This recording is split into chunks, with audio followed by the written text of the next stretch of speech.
Ha, uubusin na. Bapahingi ako. I-update ko nga pala po sa inyo mga tanim na pipino din na tatay na atin hong tinilusan. Ay ari po, magaganda na mga katukoy. At yan pong mga yan ay may mga buko na at may mga bunga na at nakapanguhan rin po kami.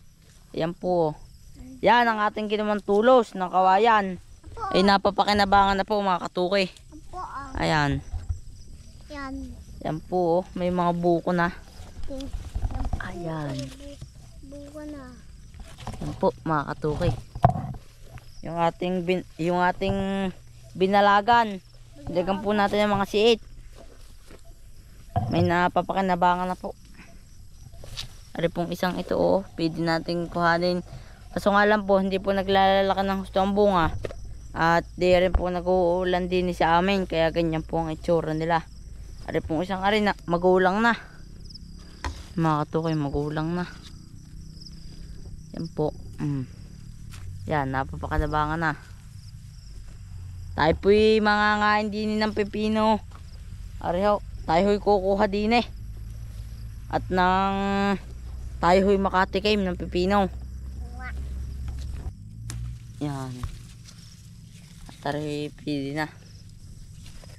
Mga katukoy, atin akong binabalatan. Atin akong kakainin. Wala ho kasi tayo panghugas. Kaya atin babalatan.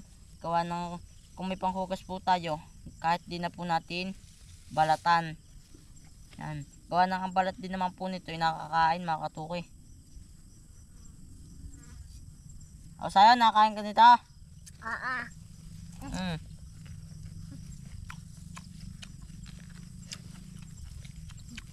Ha, uubusin na. Bapahingi ako.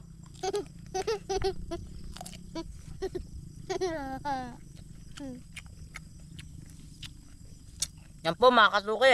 Ano po ang kapatid na rin pagkakatakot sa pepino ko? Kain.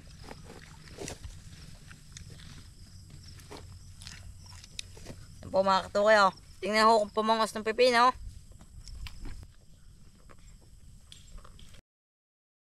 Sabi po, masarap. Yan po mga katukoy, naubos na ni Sayon. Pagkakatakaw po na rin sa pepino. Ano nga.